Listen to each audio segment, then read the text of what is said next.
Hi, everybody. Joe Cioffi here. Weather in 5 days in 5 minutes. Brought to you by Omni True Value Hardware at 1226 North Wellwood Avenue in West Babylon, New York, and Southwest Suffolk County on Long Island.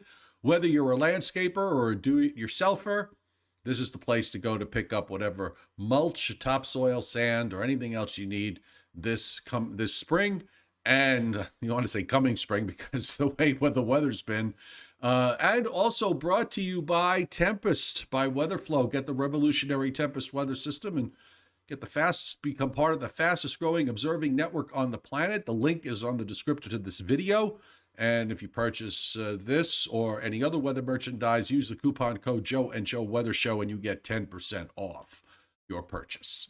Now, on the watches and warnings map, the one thing to point out is there's not a whole lot from the standpoint of major watches and warnings covering large areas of geography.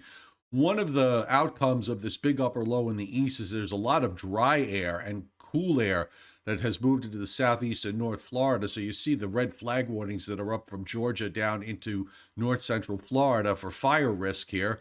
The block is going to pull out of the way, but at the moment we've got gusty winds. Wind advisories are up in some areas in South Carolina and in Georgia. Also, you see various flood watches in the upper Midwest from recent snowfall that's going to melt in Michigan, also up in parts of Idaho and northwestern Colorado. But other than that, weather conditions are actually relatively quiet. Now, here in the Northeast and northern mid-Atlantic states, we continue to see this rotation around a very strong upper low. And of course, as each one of these spokes comes through, you get clouds and showers. You can look at the brighter white cloud tops to indicate another spoke that is moving across eastern Pennsylvania and New Jersey this afternoon and will be swinging to the east.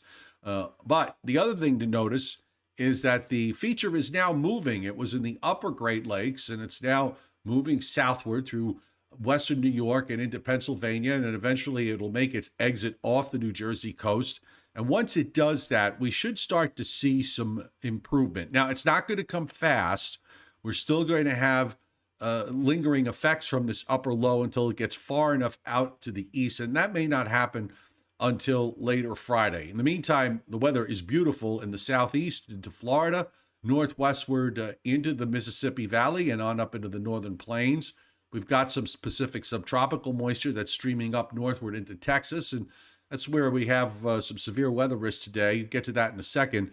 Radar as of 3 p.m. Eastern time showing the shower activity in the Northeast, particularly in upstate New York and in western New England, where some of the downpours are heavy. There's, again, in the instance of a very cold atmosphere aloft and a very strong May sun, and the atmosphere being highly unstable, you can get what we refer to as low-top convection, low-top thunderstorms, and they can produce some small hail. We've had that happen in places yesterday, and I'm sure it's happening in a few places today. But again, this is going to start to move to the east and get out of the way. There's your severe weather risk in West Texas, up into southeastern Kansas and southwestern Kansas and southeastern Colorado. Also, you see the general thunderstorm convective risk being indicated in Pennsylvania, northern New Jersey, New York State, and on up into central New England. That's all from the upper low. As far as rainfall is concerned, the amounts in the Northeast are diminishing for the next 7 days. So we're looking anywhere between just a few hundredths to maybe a tenth to a quarter of an inch at most. And that's going to come between now and the time that the upper low moves on out. Wetter in the Mississippi Valley, 3/4 of an inch to 1.5 inches up and down from there and back into the northern plains and also into the Pacific Northwest. So we're looking at this upper low right there and the big circulation that goes all the way down into the southeast and into Florida. Then there's also a system here off the west coast, and we've got a ridge that's right in between those two. Finally, there's an opening for this upper low to get out of the way, and you see it dive southeastward to off the New Jersey coast Thursday morning, and then it starts to move further to the east.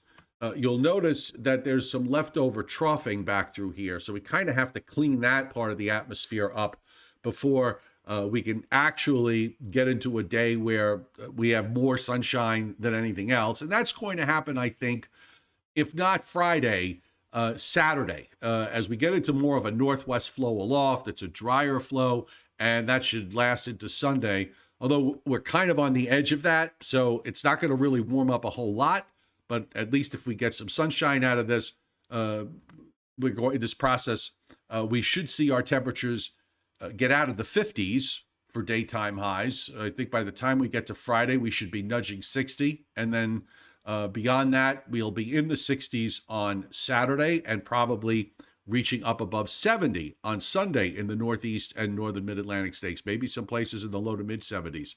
So the surface low, the upper low is going to spawn a surface low off the Delaware coast. It moves out to the east. You see there's still some instability in inland areas on Thursday, so it'll be a day of clouds and some sun. Friday, I think we'll probably have more sun than clouds, still the outside chance, maybe there's a sprinkle. And then on Saturday, as that you get that high to build down from Canada into the Northeast and Mid-Atlantic states, that should finally allow for more sunshine than anything else, and that should hold us fine through the weekend. As for next week, just a quick look. There's a weak system on Tuesday that moves eastward. We'll have to keep an eye on this as to whether that gets us back into a gloom and doom scenario for later next week. That is certainly possible. So my advice to everybody is enjoy the nice weather when it comes. Enjoy it while it lasts and take advantage of it, because having had this block, it is a higher probability that another block of some sort, maybe not to this extreme, but that another block of some sort may emerge its ugly head at some point as we move through the next couple of weeks. The Joe and Joe Weather Show tonight at 7:35 will be -1 Joe. I'll be soloing tonight, but tune in and see if I can carry a show for 30 or 40 minutes. That's tonight at 7:35 p.m. Eastern, right here on my YouTube channel.